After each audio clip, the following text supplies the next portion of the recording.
J'étais seule. J'étais seule et je ne savais pas où aller. Alors je m'étais arrêtée avec ma valise pour oreiller. Je m'étais posée là, elle est un peu dure ma foi, mais Valisette, c'est ma seule compagne de voyage. Elle est tout le temps avec moi à l'intérieur. Il y a des cartes postales, il y a des souvenirs, il y a des mots doux. Valisette, c'est ma compagne d'aventure. Et puis, à un moment donné, il y a le froid qui s'est levé. Il était tellement vigoureux que j'ai cru que j'allais en crever. Alors je me suis levée. J'ai pris ma valise et j'ai marché. Je m'étais endormie au pied d'un pont.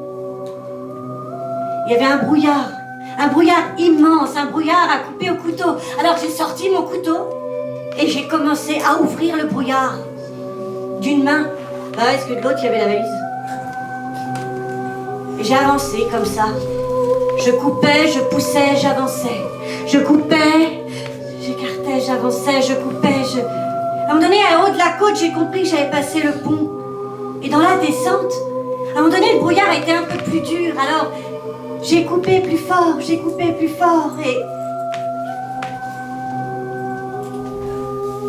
Quand j'ai fini d'écarter le brouillard, il y avait un panneau. Le nom d'un village. Oh, c'était pas ici, hein, c'était bien loin. Un nom mystérieux. Moi, j'ai quitté ce village, j'y suis restée 3 ans. Et depuis que je suis rentrée, j'ai les choses qui partent de ma tête, tout s'envole. Ce village s'appelait... Le Charenville.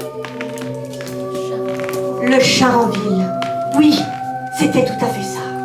Le Charenville.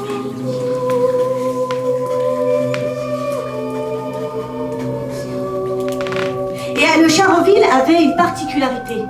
Vous savez, il y a des villages qui s'appellent Belle-Île-en-Mer, parce qu'il y a de la mer à côté, par exemple. Mais Charenville, il avait quelque chose de... C'était quoi? C'était la mer, la montagne, c'était... L'océan, rien. Le rien. Charenville-sur-Rien.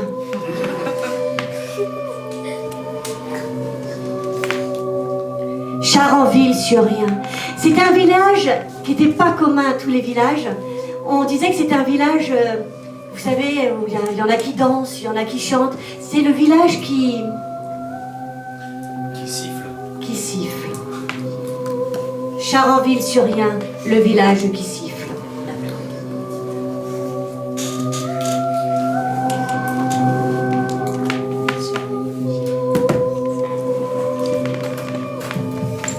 Eh bien, laissez-moi vous présenter. Comment ce village est venu au monde? Charenville-sur-Rien, le village qui siffle.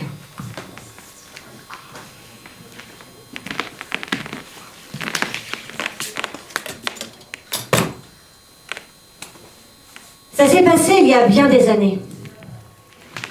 À cette époque, il n'y avait pas grand-chose à faire ni à vivre. Les hommes pouvaient construire leur maison un peu où ils voulaient. Et il y avait un gars qui adorait siffler. Et quand il marchait, il sifflait. Et quand il avait plus d'air pour siffler, il s'arrêtait. Il marchait qu'au sifflement. Faut dire que quand il était petit, déjà, sa mère ne l'appelait jamais. C'était un enfant qui était né sans qu'on le veuille vraiment. Alors elle le sifflait plutôt que lui donner un prénom. Et passé. Voilà. Et le gamin, il arrivait, et comme sa mère lui parlait comme une sous-chose, il a appris à siffler. Il a compris qu'il fallait siffler pour communiquer. Alors il sifflait. Et comme personne voulait communiquer avec ce petit garçon qui ne savait que siffler, eh ben, ceux qui sifflent le mieux, ce sont les oiseaux. Donc tout naturellement, il s'est mis à parler le langage des oiseaux et à siffler avec eux. Et c'est pour ça que tout naturellement, quand il a fallu qu'il quitte la maison familiale à peu près à l'âge de 12 ans, parce que la mère en avait sa claque, elle a donc pris quelques petites cailloux, elle lui a dit « Suis les cailloux, t'inquiète pas, ton bonheur se trouvera là-bas au bout. » Et au fur et à mesure que l'enfant avançait, elle retirait les cailloux pour qu'il ne retrouve pas le chemin de la maison. C'est comme ça qu'il s'est retrouvé, au milieu de rien. Au milieu de rien. Et il a commencé à construire une petite cabane de branchage, pas grand-chose au début. Et puis avec le temps, en vieillissant, aidé par les oiseaux et la nature, bon, il est devenu un peu ermite, un peu grognon, un peu siffleur de dimanche, dirait-on. Et il a construit de plus en plus grand. Puis un jour, il y en a un qui est arrivé, puis il a dit « Oh, ça a l'air bien sympa ici ». Puis un deuxième a construit son village, lui il a répondu en sifflant. C'est comme ça qu'il y a eu 2 maisons. Il y en a un jour qui est arrivé avec un char. Il a freiné d'un coup, il a fait « Oh, dis donc, on dirait bien une petite ville là maintenant ». Et oui, parce que depuis, il y avait eu plein d'autres maisons. Notre siffleur était mort depuis longtemps. Mais le lien de rien, là où il était, eh ben, ça n'avait plus, alors on avait une petite ville. Et celui qui est arrivé avec son char a décrété qu'il allait devenir le maire de cette ville. Et qu'il allait l'appeler Charenville. Ouais. Mais dans Charenville restait encore l'esprit de notre homme. Il y avait toujours les sifflements. Dans le pays de rien, quand il n'y a rien pour empêcher que le vent passe, alors le vent s'engouffre, et il s'engouffrait à travers les maisons, à travers les ruelles, et ça sifflait. C'était un village qui sifflait tout le temps, sauf quand il n'y avait pas de vent. C'est pour ça qu'on l'appelle le village qui siffle. Alors si vous voulez un jour y aller, assurez-vous d'y aller un jour de vent, parce que c'est un concert, mais merveilleux, tellement beau. Charenville. Charenville venait de voir le jour. Et les sifflements continuent encore, et encore, et encore, et encore, et encore. S'il n'y avait pas eu ce gars-là, eh bien Charenville n'aurait jamais vu le jour. C'est quand même une bonne veine. C'est quand même une chance. C'est quand même une chance. Eh ben moi, quand j'ai passé le panneau, là, je suis arrivée et j'ai rencontré le premier descendant de celui qui avait baptisé le village. Vous savez là, Charenville, qui est arrivé avec son char. En fait, c'est un Québécois. Vous savez, le char. Nous, on croit que le char, t'as soin de soin. Non, non, là-bas, c'est la voiture.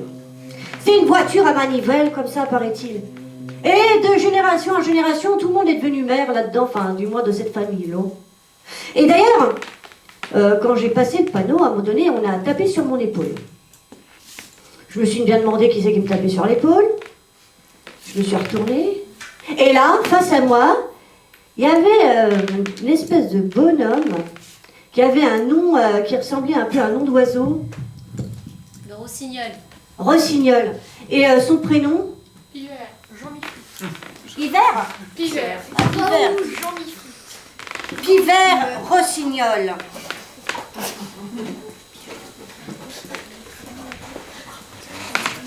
Pivert Rossignol, c'est moi le maire. Sois bienvenu. Toi t'arrives du brouillard, t'es donc un inconnu. Rentre donc dans mon village. Et savez-vous que Pivert Rossignol, il avait une caractéristique physique très particulière? Il était très poilu. Poilu, mais poilu. Eh, franchement, ça sortait de partout, même de sa chemise. Hein. Poilu. Un peu plus loin de monsieur le maire Pivert Rossignol, il y avait là-bas un bar. Waouh, il a l'air trop sympa. Moi, il faut dire, avec tout ce que j'avais marché, j'avais super soif. Je me suis approchée du bar et là, il était tenu par une grande silhouette, pareil, qui avait un nom très chantant. Chouette. Joséphine. Joséphine Chouette.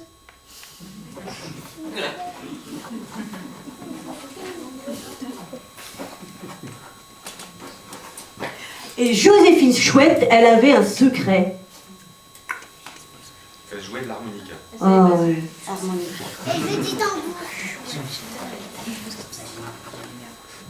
Un peu plus loin, accoudé au comptoir, il y en avait un, à sa tenue, on savait qu'il avait un métier bien singulier. Un métier qu'on ne connaît pas toujours. Grutier. Quoi, t'as dit quoi? Chanteur de rue. Chanteur de rue Grutier.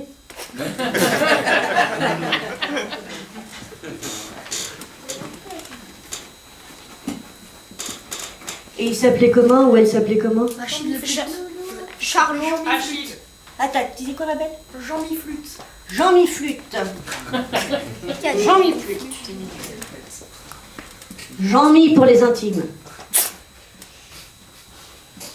Donc, on a Pivert Rossignol. J'arrive pas à le relire. Ouais. Pivert Rossignol, le maire, hein, un peu poilu. On a le bar avec Joséphine Chouette qui a un harmonica, mais ça, elle le dit pas. On a un chanteur de rue Grutier, c'est Jean-Mi Flûte. Et Jean-Mi, il a un rêve. Devenir fumeur professionnel. Fumeur professionnel. On a réussi à la placer. Hein.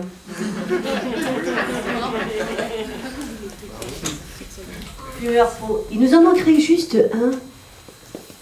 Alors celui-là, ce serait quoi déjà son nom, prénom? Alors on a déjà, on a Joséphine, on a 2 garçons, nous ferait une fille. Anna. Anna.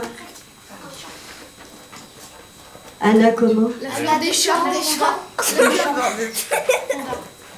La fleur des champs. Oh c'est beau.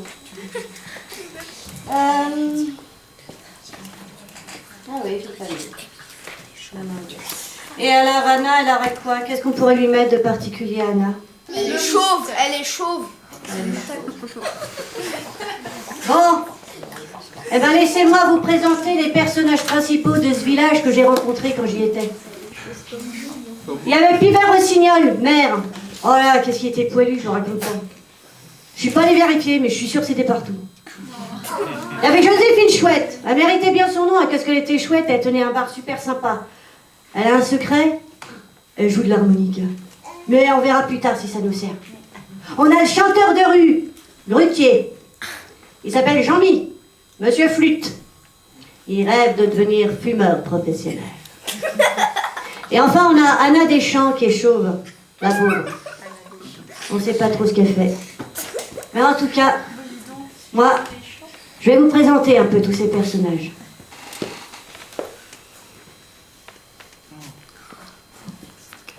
Le bar s'appelait Un duo à la pointe.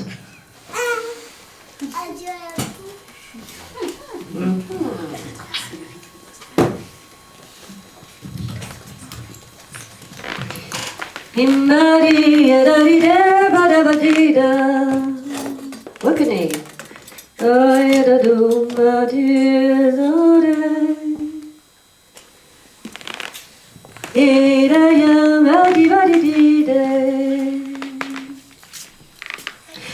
Ce matin-là, on entendait au duo à la pointe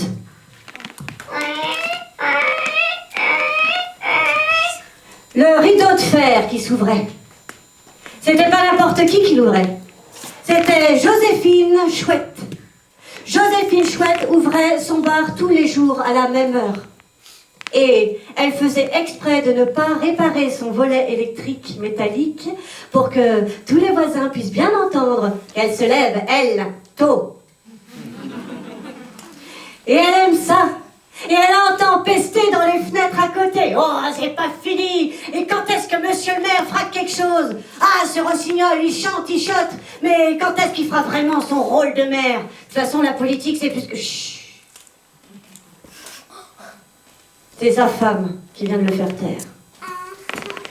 Jean-Mi Flûte est chanteur de rue Grutier. Son job, c'est de chanter. Il chante tellement bien qu'à un moment donné, il fait vibrer le sol. Et quand le sol vibre, si tout tient, on peut installer la grue. Si le sol ne tient pas, alors il fait hop, hop, hop, hop, hop, hop. En renforce, ou au contraire, il dit, le chantier ne pourra pas se faire, ou sinon sans grue. Il est mondialement connu. Il faut dire que c'est le seul à faire son métier. Mais il le fait bien. Il descend dans les basses. Il descend tellement dans les basses que ça vibre bien. Mais il a un grand regret. C'est que ces basses, des fois, ne sont pas assez puissantes. Alors il se dit peut-être qu'un jour, il trouvera une solution. Ce matin-là, il a donc ouvert les volets, sa femme venait de le faire taire, il a ouvert les volets encore plus fort en claquant bien fort parce que son voisin de fenêtre, c'est monsieur le maire. Et comme ça, s'il entend bien, il va se faire réveiller, n'est-ce pas, monsieur le maire? Va peut-être temps faire quelque chose. Oh, monsieur le maire, ça lui a pas plu, Rossignol. Il a ouvert lui aussi ses volets, et voilà que nos 2 voisins sont en train de s'engueuler.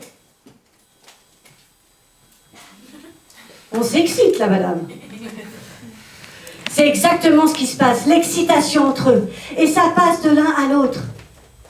Monsieur Rossignol sent que, en lui, ses poils sont complètement tendus. Et quand il a les poils tendus, c'est qu'il est vraiment en colère. Il n'a qu'une envie, là, c'est de descendre l'escalier. Et d'ailleurs, il écoute ses poils. Monsieur le maire écoute toujours ses poils. Faut dire qu'il est poilu de la tête aux pieds, il est obligé. Il suit les poils, il descend jusqu'en bas. Et justement, Monsieur Flûte est en face de lui et les deux hommes se regardent. Ils sont à deux doigts de rentrer en action l'un avec l'autre, de s'empoigner et de laisser toute la violence. Et c'est à ce moment-là qu'il y a Anna Deschamps qui passe entre eux. Ils l'ont reconnue parce qu'ils ont vu une petite chauve passer au niveau de leurs yeux. Son crâne lisse, soyeux. Elle n'aime pas la violence. Ils l'ont tellement suivi, ils ont vu sa paire de fesses partir au loin. Et quand ils se sont regardés à nouveau, ils n'avaient plus rien à se dire. Mais entre ces deux-là, il y a une tension qui est bien connue. Jean-Mi, bien agacé, est donc retourné voir Madame Chouette. Eh, salut, José. Joséphine. Ouais, bah, je t'appelle comme je veux. Je m'en mettrai un demi. Faut que j'aille chanter là-bas. Oui, il dit pas chanter, il dit chantier. C'est sa façon à lui s'exprimer. Je te mets comme la dernière fois, mais il serait peut-être temps que tu payes ta note, hein. Ça commence à bien faire. Non, mais laisse tomber. Je te paierai quand je te paierai. Ok? De toute façon, le village est petit. Si je viens pas consommer tous les matins, qui c'est qui vient te voir? Personne. T'es seule, Chouette. T'es de la nuit. Mauvais augure, hein. Mauvais augure. Et voilà. C'est comme ça que le village prenait vie. Il y avait toujours le rideau de fer, suivi des coups de volet et des coups de gueule, et puis le passage d'Anna pour calmer les cœurs. Ah, il s'en passe des choses. Il s'en passe des choses extraordinaires à Charenville. J'adore ma Louise. Elle est ma mémoire.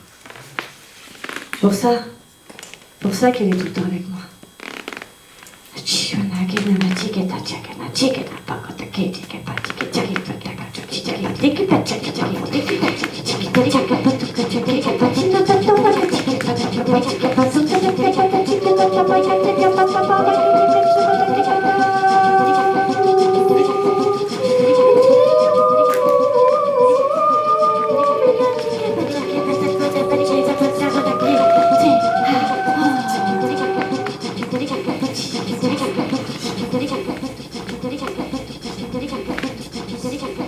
Alors voilà, le charme du brouillard, incroyable.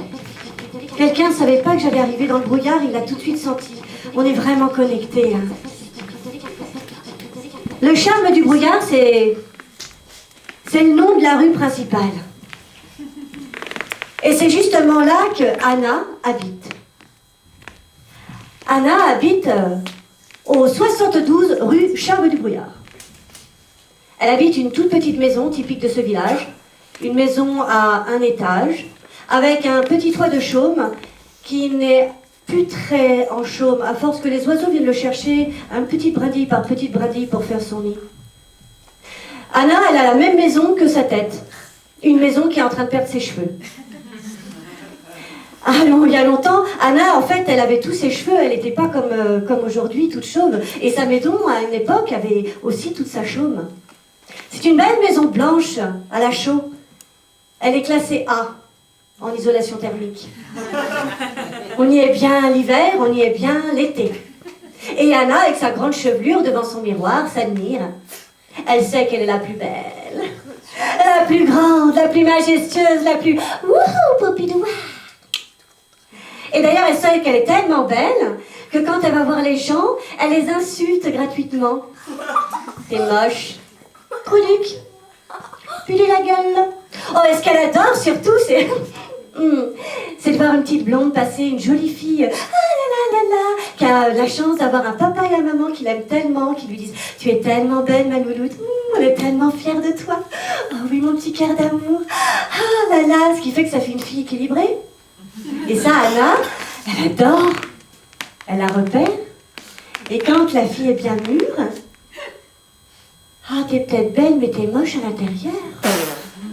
Oh là là, mais c'est la putréfaction en personne. Oh, tu pues, tu pues, tu pues. Ah, mais sors de mon champ visuel. Et là, la jeune fille qui avait le cœur ouvert parce qu'elle avait eu la chance d'avoir des parents qui lui avaient donné tout le meilleur pour avoir confiance en elle, s'écroulait. Et après, les parents avaient beau dire « Tu es belle, t'es merveilleuse, ma petite puce, je t'aime ». Elle mettait son masque du « tout va bien ». Et à l'intérieur, en réalité, c'était « vous mentez. Vous dites ça pour me faire plaisir ». Et là, Anna, elle adorait parce qu'après, elle pleure. Et elle voyait la gamine devenir de plus en plus grosse, de plus en plus moche, laide, à se baffrer de sucre pour compenser son mal intérieur. Et Anna, elle adorait ça, parce que comme ça, elle restait la plus belle. La plus mince, la plus svelte, celle qui faisait son sport tous les jours et qui mangeait bio. Ah. Et avec le temps, Anna a grandi. Et elle a dit ça du mal de tout le monde. Tout le monde. Et puis un jour, elle s'est couchée. Et quand elle s'est réveillée d'un cauchemar. Un cauchemar qui l'a saisie aux tripes. Un cauchemar tellement immense que... elle a compris qu'elle était allée trop loin, qu'elle allait finir sa vie seule. Parce que dans le miroir, elle aussi, elle commençait à vieillir et à perdre de sa beauté. Elle ne pouvait plus se contenter d'être avec elle-même. Parce que ça voulait dire qu'elle devait commencer à s'insulter elle-même. Ah, ça devenait tordu. Elle allait voir. Monsieur Rossignol, faites quelque chose, je voudrais faire quelque chose pour nos sujets, là, pour vos sujets. Vous êtes extraordinaire, Monsieur Rossignol, je vous aime tellement, vous êtes, oh, et puis ce prénom Pivert, oh, on sent tout de suite la musicalité de votre âme, et tous vos poils sont en train de s'hérisser. Monsieur Rossignol, il était dans la même classe qu'elle déjà en maternelle, il était déjà poilu. Alors les petits chiens, salut les petits chiens. Lui, il se rappelle de toutes ces méchancetés qu'elle avait pu dire. Il sent ses poils qui se hérissent. Mais il est monsieur le maire, il doit faire quelque chose pour son sujet, et elle est là. Je vous demande pardon, j'ai réalisé que j'ai fait quelque chose de mal. Alors il réfléchit. Il réfléchit à comment faire, parce que elle, à force d'avoir dit des méchancetés, eh bien dans son village, plus rien n'allait, et les gens se parlaient mal, vous le savez, le matin. On ouvre les volets, on est agacé par l'autre et on l'agresse gratuitement. Vous vous rappelez? C'était à cause d'elle. Elle avait mis du venin dans les âmes de tout le monde dans le village. Alors Monsieur Rossignol, il dit, si elle veut demander pardon, il faut peut-être qu'on trouve quelque chose à faire. Il réfléchit. Tu vas aller dans le brouillard. Le village est entouré de brouillard. Si tu arrives à lever le brouillard, alors peut-être qu'on va te pardonner. Mais dans le brouillard, je serai toute seule et on ne voit pas du tout. Et tous ses poils avaient pointé dans la même direction. C'est comme si elle avait des milliers de doigts qui lui montraient la direction. Elle y est allée dans le brouillard. Et dans le brouillard,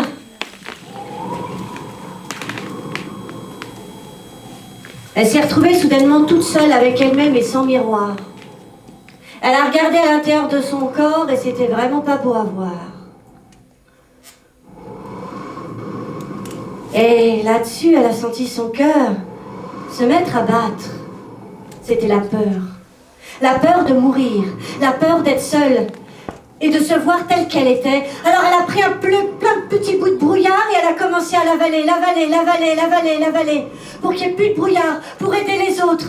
Parce qu'elle ne voulait pas qu'ils vivent la même chose qu'elle. Elle a avalé tout le brouillard à tel point qu'elle est devenue énorme.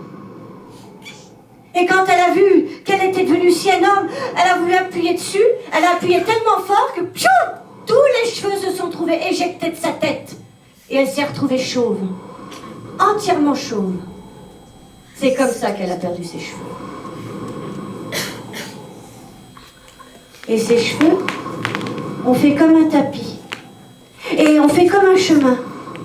Et ils ont fait un chemin qui allait devant la maison de toutes les personnes qu'elle avait insultées, agressées. Et maintenant, monsieur le maire, je suis pardonnée? Dis donc que la nouvelle voirie est pas mal. On manquait de rue dans ce village. Mais pour savoir si t'es pardonnée, on va laisser le temps se passer.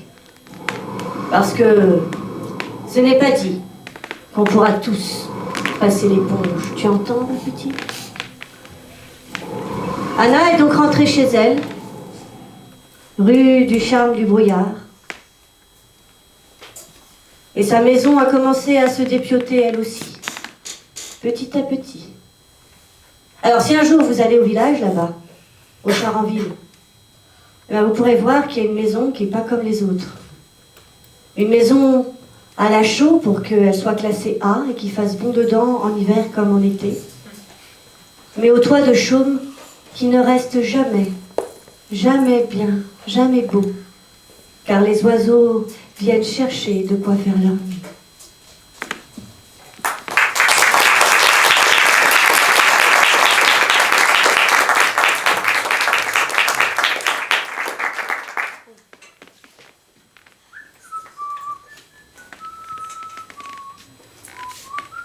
Oh! Superbe. La vie est un soleil de couleurs. C'est poétique. La vie est un soleil de couleurs, c'est ce qu'on peut voir, c'est la devise du village et on peut le voir sur le fronton de l'église et de la mairie. Et de tous ceux qui veulent porter haut et fort la devise du village. La vie est un soleil de couleurs.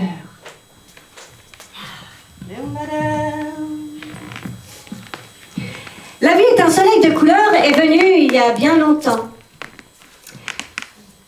Est venue d'un ancêtre qui revenait de, au moins de l'arrière, de la création du village presque, de Joséphine Chouette. Joséphine Chouette avait dans ses ancêtres une grand-mère qui n'était pas comme les autres. C'était une grand-mère qui pouvait lire dans les nuages. Elle pouvait lire dans les nuages et ce qu'elle lisait avant tout, c'était les rayons du soleil. La vie est un soleil de couleurs. Elle était tellement douée qu'elle pouvait dire « Oh, ce rayon-là est à peu près argenté, il fera mauvais cette nuit, je vous préviens, rangez vos petits. » Et tous ceux qui n'avaient pas fait attention à leurs plantes, clac, gelées, mortes dans l'année. Elle lisait tellement bien les rayons du soleil que quand elle voyait un rayon chaud et chaleureux, elle disait « Oh, ça c'est la canicule qui arrive, préparez les réserves d'eau. » Elle lisait tellement bien qu'elle a réussi à sauver un jour le village. Elle l'a sauvé, littéralement. Tous les autres villages n'avaient pas fait attention à la prédiction. Ils n'avaient rien mis en place. Mais elle l'avait fait. Et elle l'avait fait... Ah, permettez-moi de vous raconter un petit détail qui est hyper important. Parce que cette femme, à l'époque, je ne sais pas si vous le savez, mon grand-père à moi, ça vous ne le savez pas, ça c'est sûr, mais à l'époque, vous saviez sûrement ou pas, c'est qu'on donnait les noms de famille en fonction des caractéristiques des gens. C'est maintenant qu'on a nos noms de famille. Mais par exemple, mon grand-père s'appelait Louis Lemuel, c'est breton, ça veut dire le chauve. Ça veut dire qu'un des premiers ancêtres était chauve. Donc en breton, ça devait donner Arzapenegel, Lemuel, qui voulait dire, tiens, il y a le chauve qui passe. Et voilà, et donc après, génération après génération, ouais, le chauve, machin, le moine aujourd'hui. Et bien là, c'est la même chose.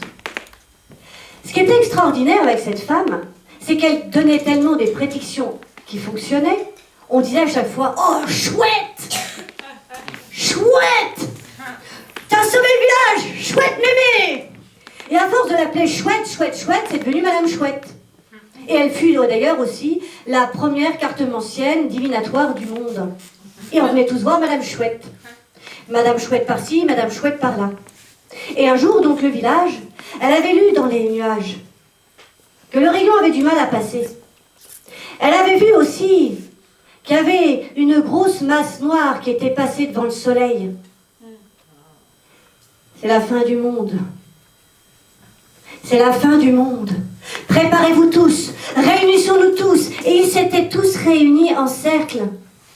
Et ensemble, ils avaient chanté, dansé.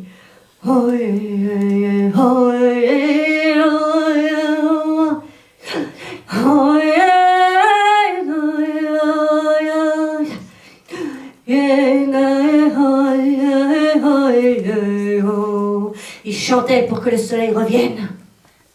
Mais dans les autres villages, ils faisaient rien. Ils paniquaient. On les entendait hurler à droite à gauche. Alors ils chantaient plus fort. À un moment donné, ça a marché. Hein. On a vu la grosse masse noire commencer à bouger. Alors Madame Chouette, elle a dit continuez. Les autres ont dit chouette, continuez.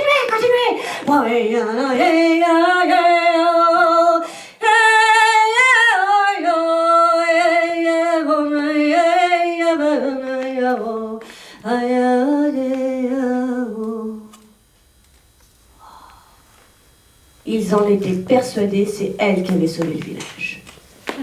Et ce nom-là, elle l'a gardé jusqu'à sa mort, et quand elle a eu un premier enfant, on l'a appelé Petit Chouette, et c'est resté de génération en génération jusqu'à Joséphine.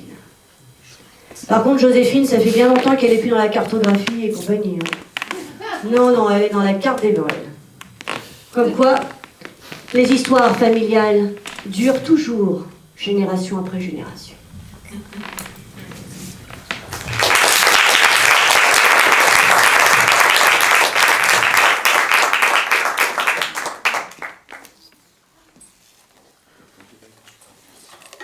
Enfin voilà.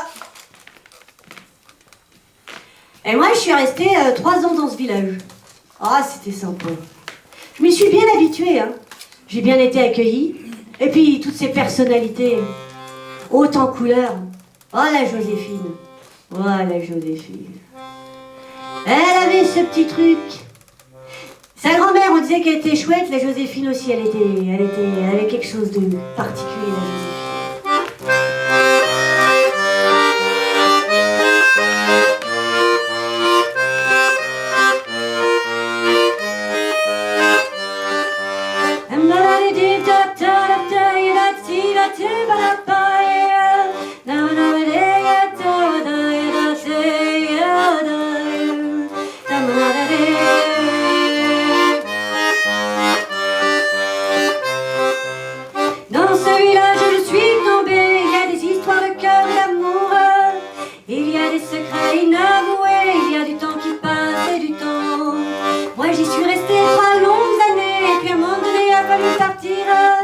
Mais avant, laisse-moi vous conter ce qui s'est vraiment passé.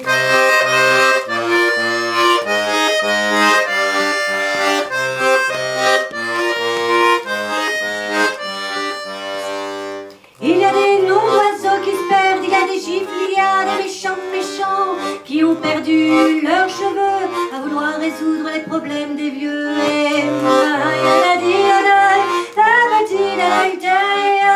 Et il y a dans ce village tant de choses qui se passent. Il y a des secrets inavoués qui peut-être pourront tous nous sauver.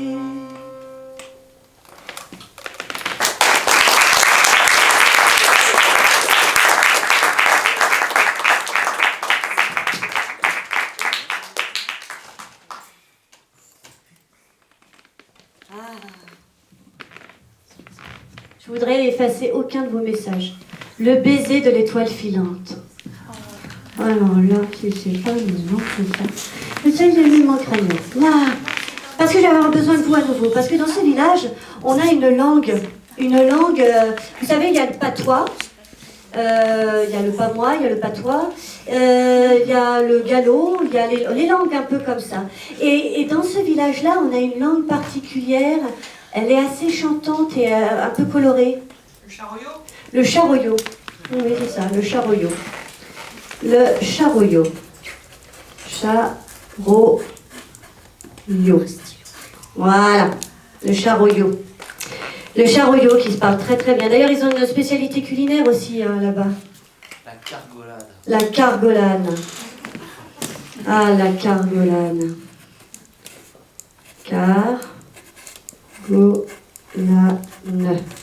Voilà, donc j'arrive à me relire après. La cargolane, ah oui. C'est extraordinaire. C'est très très bon, c'est très épicé un peu. Hein. C'est quoi l'épice principale de la cargolane? Piment. Le piment, voilà, c'est ça. C'est le piment. Alors, le charoyo et la cargolane vont nous emmener encore en voyage. Cette fois-ci, ah voilà, je cherchais mon doux baiser. Le baiser de l'étoile filante. Le baiser de l'étoile filante, c'est le nom d'un lac qu'il y a juste à côté de notre village. Juste à côté de notre village du Charenville-sur-Rien. Effectivement, il n'y a rien à part ce village-là, mais il y a quand même ce lac. Et à côté de ce lac, là, actuellement, il y a un petit garçon qui est avec son grand-père, ils sont en train de pêcher du poisson. Et le grand-père parle couramment le charoyo. Il ne parle d'ailleurs que le charoyo. C'est le dernier du village qui parle le langage de l'origine du village. Vous savez, quelque temps après que notre siffleur soit mort, il y avait d'autres personnes qui étaient arrivées aussi dans le village. Et ils parlaient couramment le charoyo, et on parlait de charoyo. Puis à un moment donné, on a été influencé par les villages voisins, et puis par les grosses villes, et le charoyo a commencé à disparaître. Et le dernier qui parlait, c'était son grand-père. Ouais, je sais pas, grand-père.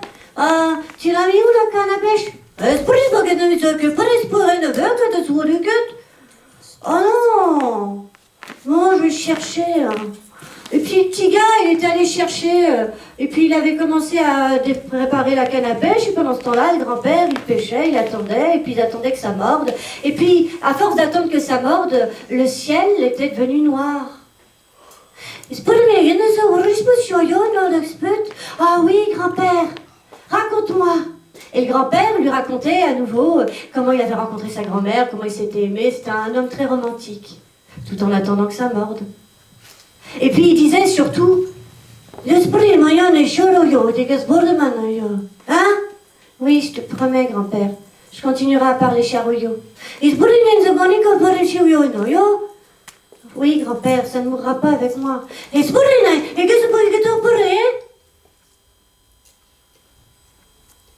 Grand-père, il insistait lourdement, le gamin, il disait oui à chaque fois, mais à l'intérieur de lui, c'est putain, ça mord pas. Et il écoutait plus vraiment ce que son grand-père lui disait. Puis à un moment donné, il a vu dans le lac les étoiles. La nuit était tombée. Et puis, il a regardé le ciel. Les étoiles étaient bien là, et d'un coup, il a vu une étoile filante passer. Hé, grand-père, grand-père! Mais son grand-père n'était plus là. Il venait de mourir. C'était son âme qui était volée là-haut et qui était passée dans l'étoile filante. Ce jour-là, ce petit garçon qui pourtant portait le nom de Monsieur Flûte, a perdu le cœur, Jean-Mi. Jean-Mi a perdu le cœur à chanter, à vivre. Pourtant, on lui avait dit, écoute bien ce que ton grand-père te dit, parce que quand les anciennes générations partent, eh bien, il ne reste plus grand-chose de traces de l'histoire. Il n'avait pas écouté jusqu'au bout, il avait juste râlé, attendu que le poisson, il avait vu l'étoile filante, il n'avait même pas vu que son grand-père avait disparu. Jean-Mi, quand un jour il a voulu rechanter comme avant, il chantait grave. Il chantait dans les graves, très graves. C'était tout le chagrin qu'il avait. Et puis avec le temps, il a fait carrière grâce à ce chagrin. Il est devenu chanteur de rue de Grutier. Et avec le temps, on sait bien que, eh bien, quand un chagrin se répare, on est de plus en plus léger, et il chantait de moins en moins grave. Et il allait perdre son boulot bientôt. C'est à ce moment-là qu'il a vu un gars passer. Il fumait. Oh! Et ce gars-là, il lui a dit « Salut, ça va ?» Bah pas vraiment, je vais perdre mon job et tout. Eh, si tu veux, tu peux devenir fumeur pro. Si tu veux un fumeur pro, t'auras la voix grave. Tu veux faire comme moi? Il avait un rêve secret qui n'appartenait qu'à lui. Ça y est, Jean-Mi allait pouvoir continuer son métier de chanteur de rue Grutier. Il avait trouvé sa nouvelle voie. Fumer! Et c'est comme ça qu'il s'est mis à la cigarette. Et petit à petit, il a commencé à 2 paquets, puis 3, jusqu'à récupérer cette voix bien rauque et grave. Qui lui ont permis de faire une carrière jusqu'à sa mort. Il est mort un peu plus tôt que prévu. Mais qu'importe. Il avait tenu le coup jusqu'au bout.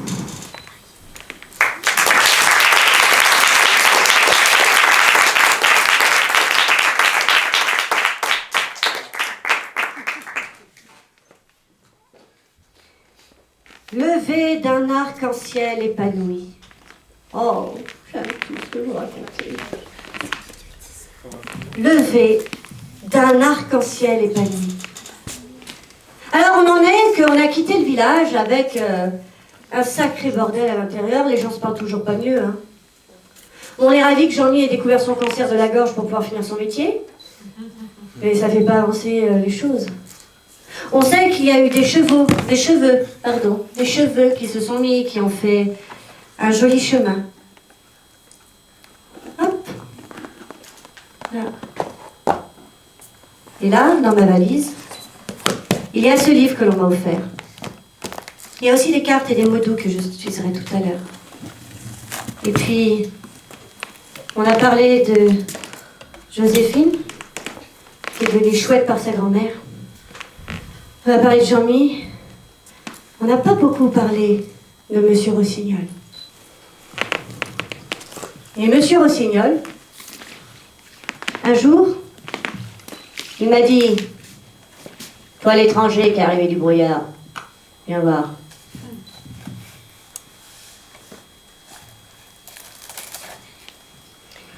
J'ai là, dans ce grand livre ancestral, une légende extraordinaire qui m'a été contée par ma grand-mère. Nous l'avons écrite ensemble à l'intérieur. Écoute bien. Il était une fois, il y a bien, bien longtemps, il y avait un arc-en-ciel qui poussait à travers le cœur des hommes et des femmes.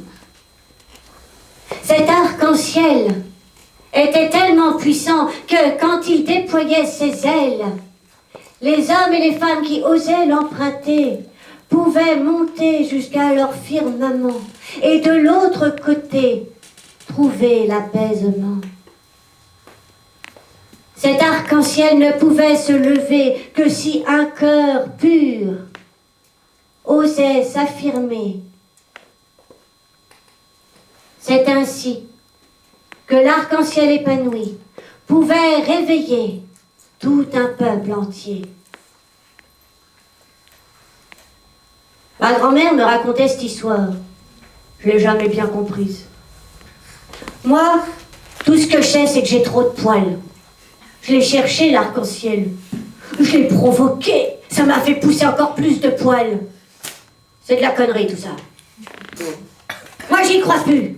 Les sornettes de bonnes femmes pour les enfants qui veulent rêver. Mais quand on devient adulte, on sait ce que c'est. Hein, la vie, c'est dur. C'est pour ça que je suis une mère et qu'on l'est de génération en génération. Mais t'as un maire poilu, tu crois que ça apporte des choses? Non, mon gars! Et monsieur le maire s'est mis en colère. Mais ce qu'il ne savait pas, c'est que derrière la fenêtre, il y avait Anna qui avait entendu. Anna qui avait réussi à manger le brouillard. Anna qui avait réussi à s'en sortir. Et qui avait levé une bonne partie du brouillard. Alors elle a compris ce qu'elle devait faire, Anna. Elle a suivi les cheveux. Et le chemin de cheveux l'a conduit au-delà du lac, l'a conduit de l'autre côté. Et là, Anna, elle a hurlé « Je vous demande pardon !»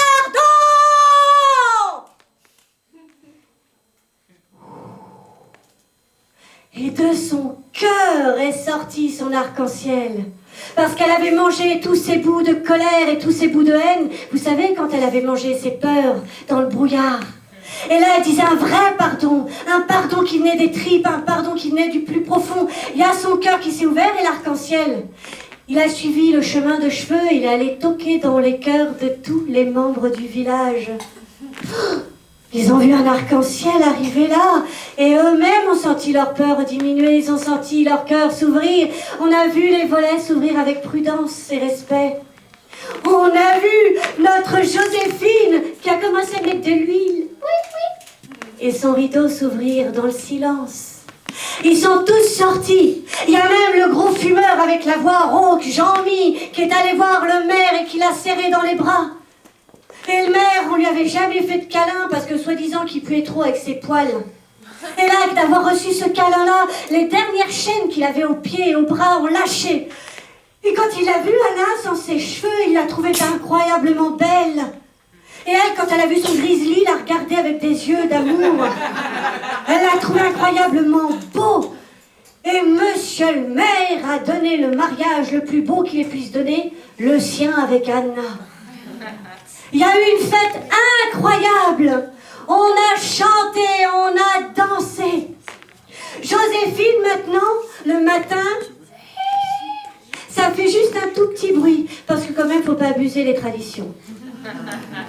Tout le monde se parle, tout le monde chante, tout le monde rit. Oh, vous inquiétez pas, il y en a des fois où ça s'engueule. Hein. Et puis, d'un coup, il y a le vent qui s'est levé et ça a commencé à siffler dans les rues. Ça a sifflé tellement fort qu'on s'est rendu compte que c'était pas le vent. C'était Joséphine qui jouait de l'harmonica. Le vent sifflait par moments, oui.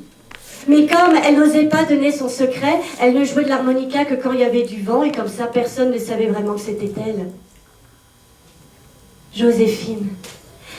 Elle a joué de l'harmonica au mariage de Monsieur Rossignol et de Anna devenue Deschamps, Madame Rossignol.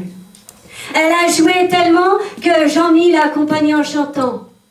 Il a chanté tellement, avec les basses tellement puissantes, que le sol a tremblé et que le brouillard qui n'était plus là depuis longtemps s'est à nouveau levé.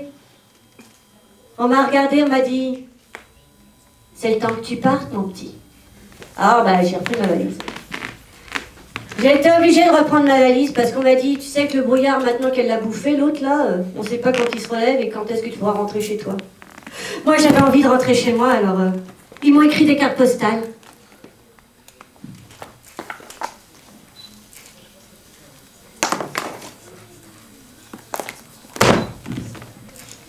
Sur la carte était écrit « La beauté se trouve dans le cœur et non sur le corps. » C'est quelqu'un qui connaissait la légende bien. Moi, je l'ai prise cette carte et j'ai écouté mon cœur. Je m'apprêtais à partir, il y a le brouillard qui était là. Il m'attendait. Et puis on m'a tapé sur l'épaule. C'était Anna. Elle m'a dit avant de partir, n'oublie pas. Partout où tu iras, tu emmèneras ton monde intérieur avec toi. Si tu veux voir la bonté, alors tu la verras même dans le chaos, même dans la guerre. Si tu veux voir l'horreur, tu la trouveras toujours partout parce que c'est dans la nature des hommes aussi. N'oublie pas, partout où tu iras, tu emporteras avec toi ton monde intérieur. La beauté se trouve dans le cœur et non dans le corps. Alors, je l'ai serré fort dans mes bras. Je l'ai remercié. J'ai repris Valisette avec moi. J'ai remis le chemin sous mes pas. Et j'ai marché. Marché. Marché. Et plus je marchais, plus je commençais à oublier tout ce que j'avais vécu dans ce village. Quand j'ai voulu me retourner, le brouillard était tellement dense que j'ai pris mon couteau pour le couper une dernière fois pour voir le village, pour lui dire au revoir, mais la m'a cassé. Alors j'ai compris qu'il fallait que je marche encore et encore. Et quand le brouillard s'est enfin dissipé, tout léger qu'il était, j'étais arrivée à Paris, devant le théâtre du gymnase. J'ai pris ma valise, il était tard, je me suis assise sur les marches et j'ai mis ma valise comme oreiller, elle était un peu dure. Et le lendemain matin, j'étais réveillée par le froid, un froid tellement dur que j'ai cru que j'allais en crever. Alors je suis venue dans cette salle pour venir me réchauffer, auprès de chaque cœur qui sonne.